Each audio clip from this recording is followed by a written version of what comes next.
A Georgia group is proposing some new changes to how medical marijuana gets to patients. Atlanta News First political reporter Doug Reardon is live outside the state capitol tonight. And Doug, they want people to be able to get it through the mail.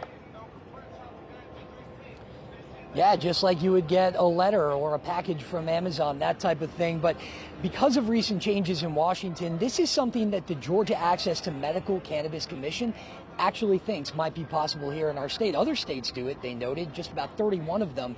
And this would really be, they say, a game changer for people who can't have easy access to dispensaries here in Georgia.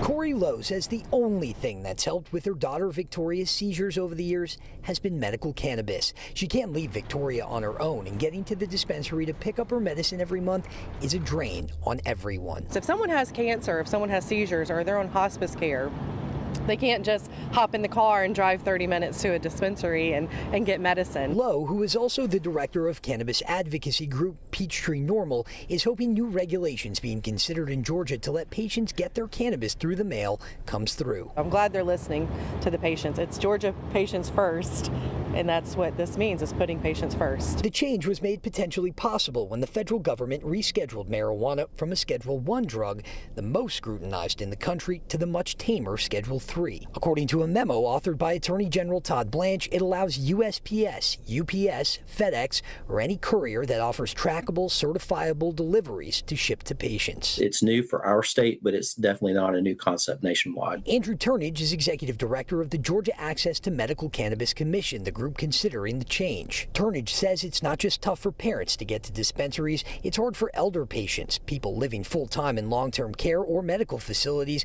and for patients who live in what he calls dispensary deserts. You don't have a dispensary in all areas of the state, but we do have patients in all areas of the state. This obviously is going to provide a great option for patients who are having to currently travel hours one way just to get to a dispensary.